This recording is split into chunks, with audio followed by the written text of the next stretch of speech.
ఓం మహాగణాధిపతయే నమః. ఓం గురుభ్యో నమః. ఓం శ్రీమాత్రే నమః.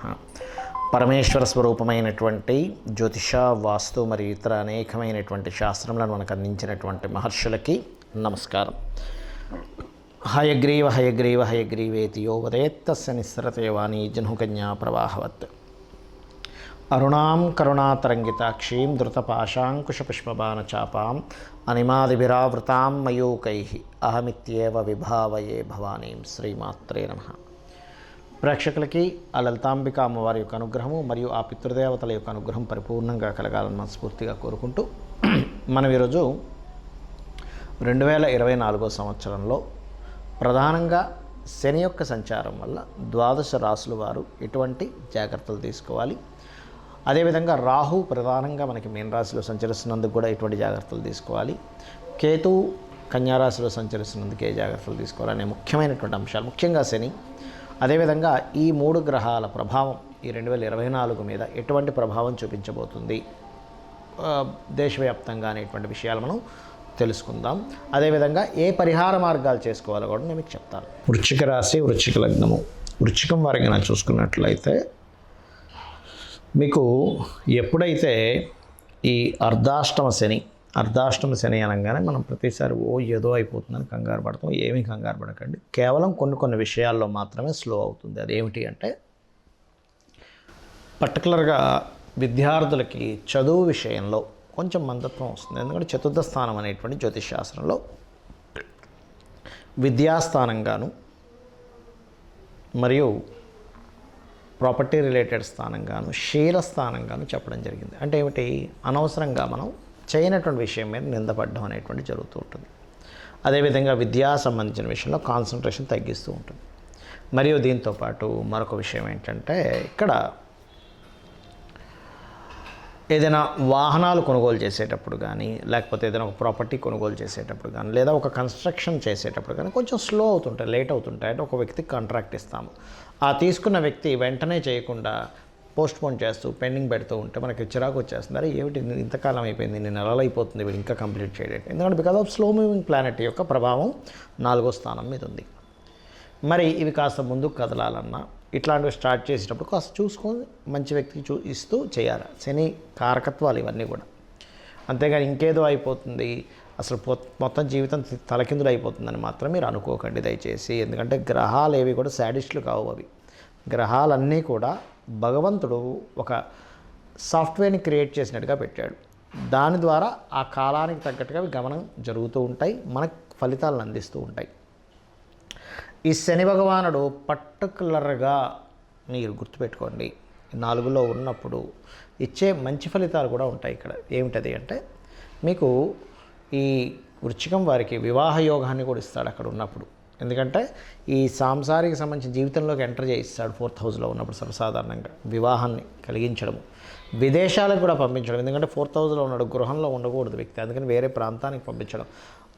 మీ అంతటి మీరే ప్రయత్నపూర్వకంగా వేరే ప్రాంతానికి వెళ్ళి ఉద్యోగం చేసే ప్రయత్నం కూడా చేయండి.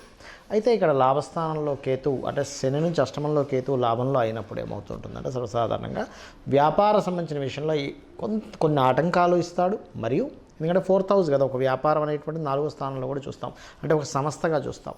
ఆటంకాలు ఇస్తాడు, లాభాలు కూడా ఇస్తాడు, ఎందుకంటే కేతు లాభంలో ఉన్నందుకు. కాకపోతే పంచమ రాహు వల్ల శని రాహు యొక్క నక్షత్రంలో ఉన్నందుకు ఊహలు, ఇమాజినేషన్స్ పెంచుతాడు. కాకపోతే ఇక్కడ కొంతవరకు రాజకీయ నాయకులకి ఇది కొంతవరకు బాగుంటుందని చెప్పుకోవచ్చు. అదేవిధంగా ఫైనాన్షియల్ గ్రోత్ ఇట్లాంటివి కూడా పెరుగుతుంది, ఎటువంటి సందేహం లేదు, దాని గురించి ఏం కంగారు పడాల్సిన అవసరం లేదు. కాకపోతే ఈ అర్ధాష్టమ శని మీద ఎక్కువ ప్రభావం ఉంటుందేమో అటువంటి కాన్సన్ట్రేషన్ చేసేవారికి ఒకటే చెప్తానని మీకు. మీరు ఎక్కువగా ఎక్సర్సైజ్ చేయండి, వాకింగ్ చేయండి, జిమ్కి వెళ్తూ ఉండండి, మధ్యాహ్నం పూట నిద్రపోకండి. మరీ ఏజ్డ్ పర్సన్స్, చిన్నపిల్లవాళ్ళు, స్త్రీలు బాగా అలసిపోయి పొద్దున్నే లేచి ఇంటి పని చేసుకునే స్త్రీలకి ఇది వర్తించదు, వాళ్ళు నిద్రపోవచ్చు, ఏం కాదు. కానీ యువకులు, రెగ్యులర్గా వర్క్ చేసేటువంటి పురుషులు మాత్రం అసలు నిద్రపోకూడదు. స్త్రీలకి వేరు, పురుషులకు వేరు, చిన్నపిల్లలకి, రోగగ్రస్తులకి, ముసలి వాళ్ళకి వేరువేరుగా పనిచేస్తాయి గ్రహాలు. అందరికీ ఒకేలాగా ఉండదు, ఇది బాగా అర్థం చేసుకోండి. ఎందుకంటే వాళ్ళ యొక్క కాలాన్ని బట్టి అది నడుస్తూ ఉంటుంది. అయితే మీరు చేయవలసిన దేవతారాధన ఎక్కువగా దుర్గా ఆరాధన ఎక్కువగా చేయండి, అన్ని విధాలా బాగుంటుంది. ఇప్పటివరకు మనం మీ రాశి వారికి ఏ జాగ్రత్తలు తీసుకోవాలో చెప్పాను. ఇప్పుడు కాలంలో ఈ యొక్క గ్రహాల యొక్క ప్రభావం కాలం మీద ఎటువంటి ప్రభావం చూపిస్తుంది అని చెప్పి చూసుకున్నట్లయితే ప్రధానంగా శని భగవానుడు మనకి శాస్త్రాల్లో బృహత్పరాశర హోరా శాస్త్రంలో కానీ వీటిల్లో చెప్పినటువంటి అంశం ఏమిటి అంటే శని భగవానుడు కనుక ప్రధానంగా ఎప్పుడైనా కానీ గుర్తుపెట్టుకోండి ఈ యొక్క కుంభరాశుల్లో సంచరించేటప్పుడు అందులోని కుంభములో శతభిష నక్షత్రం ఉంటుంది, పూర్వాభాద్ర నక్షత్రం ఉంటుంది. అయితే ఈ శతభిష పూర్వాభాద్ర నక్షత్రం వారు కొంత జాగ్రత్తగా ఉండాలి. ఒకటి అక్కడ కొంచెం తల్లిగారి ఆరోగ్య విషయంలో జాగ్రత్తగా ఉండాలి పర్సనల్గా తీసుకుంటే. కానీ ప్రపంచవ్యాప్తంగా దేశవ్యాప్తంగా మన ఇండియా పరంగా చూసుకుంటే ఏమిటి అంటే ఇక్కడ ప్రధానంగా ఈ యొక్క సారాయి లేకపోతే అంటే మత్తు పానీయాలకు సంబంధించినటువంటి విషయంలో కొంతమంది చూడండి పలానా వైన్ షాప్స్ అవి తీసుకుని ఉంటారు, ఎక్కువ రేట్ పెట్టి తీసుకుని ఉంటారు. అలాంటి వాళ్ళు ఇబ్బంది పడతారు. ఎందుకు అంటే ఇక్కడ మత్తు పానీయాలు అమ్మేటువంటి వాళ్ళ మీద ఈ అంటే మత్తుని కలిగించేటువంటిది ఏదైతే ఉంటుందో గుర్తుపెట్టుకోండి, బండగా వీళ్ళకి ఇబ్బంది వస్తుంది. ఇది బాగా అర్థం చేసుకోండి. ఎందుకంటే చాలామంది తెలియక, అంటే నాకు తెలిసిన వాళ్ళు చాలామంది తెలియక ఏం చేస్తుంటారంటే సరే నేను ఇదేదో ఇందులో నాకు ఇది లక్కీగా లాటరీ కనుక నేను ఇందులో వేస్తే నాకు గనక వస్తే నేను ఇంతకు అమ్ముకుంటాను, నాకు దీనివల్ల డబ్బులు వస్తాయి అనుకుంటారు. దీనివల్ల మీరు దెబ్బతింటారు. కాబట్టి పర్టికులర్గా ఈ యొక్క జోలికి వెళ్ళకపోవడమే మంచిది. ఇక రెండవది ఏమిటి అంటే ఈ యొక్క కుంభరాశుల్లో శని సంచరించేటప్పుడు దీంతోపాటు రాహు ఎప్పుడైతే మీన రాశిలో సంచరిస్తుంటాడో ఇది ఇచ్చేటువంటి రిజల్ట్ ఏమిటి అంటే ముఖ్యంగా లాయర్లు, టీచింగ్ సంబంధించిన వృత్తుల్లో ఉన్నటువంటి వారికి, పౌరోహిత్యం చేసేటువంటి వారికి, శాస్త్ర సంబంధించినటువంటి విషయాల్లో ఉన్నటువంటి వారు కూడా జాగ్రత్తగా ఉండాలి. అంటే ఎందుకు అంటే ఈ రాహువు మాయా అంటారు. రాహువు మాయాకారకుడు. మనకి మీరు కనుక గమనించినట్లయితే కాలాన్ని నియంత్రించేవాడు రాహు. రాహువుకి మేఘము అనేటువంటి పేరుతో కూడా చెప్తారు. అంటే మేఘము మబ్బుల్ని రాహుగా చెప్తూ ఉంటారు. సూర్యుడి యొక్క కిరణాలని కొంతసేపు ఆపేటువంటి శక్తి, అంటే భూమి మీదకి రాకుండా ఆపేటువంటి శక్తి మేఘాలకి ఉంటాయి. ఎందుకంటే మేఘం చూడండి మొత్తం దట్టంగా మేఘాలు అలుముకున్నాయనుకోండి, సూర్యకిరణాలు కూడా రావు, అంటే కొంత లైటింగ్ మాత్రమే వస్తుంది. అందుకే మనకి రామాయణ మహాభారతాల్లో కూడా మేఘనాథుడు, రావణాసురుడు యొక్క తమ్ముడు మేఘనాథుడు ఒకరోజు విజృంభిస్తుంటే అంతటి బలపరాక్రములైనటువంటి దైవస్వరూపం రుద్రస్వరూపుడైనటువంటి ఆంజనేయ స్వామి కూడా ఈరోజు మనది కాదు, ఈరోజు మనం ఇక్కడి నుంచి వెళ్ళిపోదాం అని చెప్పని అతను అక్కడి నుంచి వైదొలగడం జరుగుతుంది. రేపు వద్దాం కావాలంటే యుద్ధానికి, కానీ ఈరోజు అతనిది ఈరోజు. అంటే ఏమిటి, ఆ మేఘనాథుడు కాలానికి కారకుడు, మేఘములకు కారకుడు ఎవరు అంటే రాహు యొక్క ప్రభావం ఎక్కువగా ఉన్నప్పుడు పర్టికులర్గా ఈ లాయర్లు కానీ, ఈ యొక్క జడ్జిలు కానీ, కన్సల్టెన్సీ సెంటర్స్ నడిపేటువంటి వారు కానీ, పౌరోహిత్య వృత్తుల్లో ఉన్నటువంటి వారు కానీ వీరి మీద అనవసరమైనటువంటి ఇబ్బందికరమైనటువంటి వాతావరణం వస్తే ఇబ్బంది పెడుతుంది. ఇది గుర్తుపెట్టుకోండి. పర్టికులర్గా కుంభంలో శని సంచరించేటప్పుడు, మీనంలో రాహు సంచరించేటప్పుడు అంటే ఈ క్రాస్ అవ్వాలంటే దాదాపుగా దీని యొక్క ప్రభావం ఆల్మోస్ట్ ఒక 4 years వరకు ఉంటుంది. ఎందుకంటే రాహు మీనంలోకి వస్తే, కుంభంలోకి వస్తే ఒక 1.5 year తర్వాత ఈ శని మళ్ళీ మీనంలోకి వెళ్తాడు. సో ఇది క్రాస్ అవుతూ ఉంటుంది. ఇదొకటి. అదేవిధంగా మనకి కేతువు కన్యారాశిలో సంచరిస్తున్నాడు. కన్యారాశి కేతువు ఏం చెప్తుంది, బృహత్పరాశర హోరాశాస్త్రం ఏం చెప్తుంది అంటే కన్యారాశిలో కేతు సంచారము రాజులకి ఇబ్బంది అని చెప్తుంది. అంటే ఏంటి, ఇప్పుడు ఆల్రెడీ పరిపాలిస్తున్నటువంటి రాజులు ఎవరైతే ఉంటారో వాళ్ళకి ఇబ్బంది. అంటే ఎటువంటి ఇబ్బందులు అండి, వాళ్ళ యొక్క ఏదైతే పరిపాలిస్తుంటే వాళ్ళ యొక్క రాజ్యం కోల్పోవడం. ఎందుకంటే ఒక రాజుకి శాస్త్రాల్లో చెప్పింది అయితే ఇంకా అసలు మృత్యు సంబంధమైనటువంటి విషయాలు జరుగుతాయని కూడా చెప్పింది శాస్త్రం. అయితే ఇక్కడ నేనేం చెప్తానంటే ఎప్పుడు మృత్యువే రావాలని రూల్ లేదు, గుర్తుపెట్టుకోండి. ఒక రాజుకి తన రాజ్యం కోల్పోవడమే మృత్యువుతో సమానం. ఒక ఉదాహరణకి ఒక సైనికుడు ఉన్నాడు, లేకపోతే ఒక యుద్ధం చేసేవాడు ఉన్నాడు. యుద్ధం చేసే వ్యక్తికి యుద్ధంలో మరణించడం కంటే యుద్ధంలో ఓడిపోవడమే మరణంతో సమానం.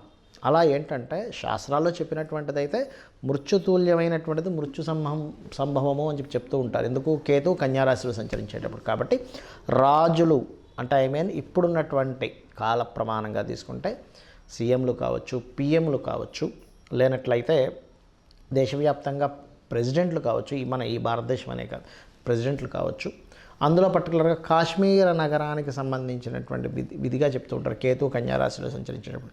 సో కాశ్మీర నగరానికి సంబంధించినటువంటి పరిపాలించేటువంటి వారు కావచ్చు. ఇటువంటి వారి రాజులకి ఇబ్బంది ఇస్తుంది ఇక్కడ.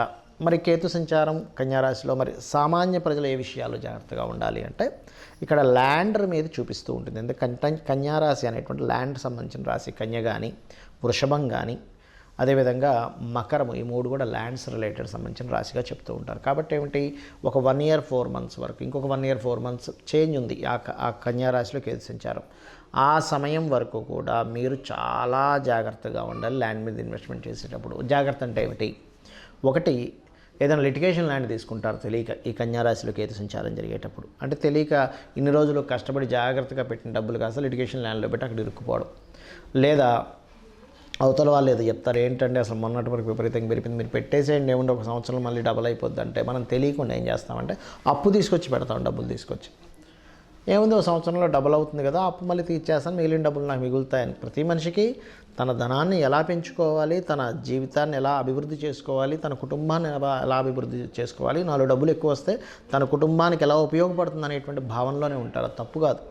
కాకపోతే ఏంటంటే కేతు ఈ సంచారం జరిగేటప్పుడు షార్ట్ టర్మ్గా ధనం పెరుగుతుంది, షార్ట్ టర్మ్గా భూముల మీద పెరుగుతాయి అనేటువంటి కాన్సెప్ట్ పక్కకి తీసేయండి. 1 సంవత్సరంన్నర పాటు, సంవత్సరంన్నర తర్వాతే మీరు ఆ యొక్క వీటిల్లోకి వెళ్ళండి అనేటువంటిది చాలా క్లియర్గా ఈ కేతు సంచారం అనేటువంటి చెప్తుంది. మరి ఈ రాహు మాయ నుంచి బయటపడాలన్నా, ఈ శని యొక్క సంచారం కొమ్మల్లో సంచరిస్తున్నప్పుడు ఈ వీటి నుంచి బయటపడాలన్నా, కేతువు యొక్క ప్రభావం నుంచి బయటపడాలన్నా ఒకటే గుర్తుపెట్టుకోండి. ఒకటి చండీ పారాయణం. కలియుగంలో కలౌ చండీ వినాయక అంటారు. అంటే గణపతి యొక్క ఆరాధన, చండీ యొక్క ఆరాధన అద్భుతమైన ఫలితాలు ఇస్తుంది. ముఖ్యంగా కుంభరాశిలో శని సంచారం చండీ పారాయణం చేయడం ద్వారా, మీన రాశిలో రాహు యొక్క సంచారం వల్ల పితృదేవతలకు చేయడము మరియు దుర్గా ఆరాధన ద్వారా, అదేవిధంగా కన్యారాశిలో ఉన్నటువంటి కేతువు యొక్క సంచారం వల్ల నేను మీకు ల్యాండ్ సంబంధించి చెప్పాను. ఇప్పుడు కొంతమందికి అదే వృత్తిగా ఉంటుంది. అంటే అలాగా వ్యవసాయం చేసే రైతులకి ల్యాండ్ మీదే పని ఉంటుంది, రియల్ ఎస్టేట్ వాళ్ళకి ల్యాండ్తోనే పని ఉంటుంది. రియల్ ఎస్టేట్ కంపెనీయే డైరెక్ట్ అక్కర్లేదు, చిన్న చిన్న వాళ్ళు ఉంటారు మీడియేటింగ్ చేసేటువంటి వాళ్ళు నెలకు 1-2 ప్లాట్లు అమ్ముకొని వాళ్ళ జీవితాన్ని సాగించుకుంటూ ఉంటారు. అటువంటి వారు ప్రత్యేకంగా మీ యొక్క వృత్తుల్లో అద్భుతంగా సాగాలి అంటే గణపతిని ఆరాధించండి. అప్పుడు దానివల్ల ఏమవుతుందంటే మీరు మీ యొక్క జీవితంలో ఎక్కడో స్ట్రక్ అవ్వకుండా చక్కగా మీరు ముందుకు వెళ్ళగలుగుతారు. శ్రీమాత్రే నమః.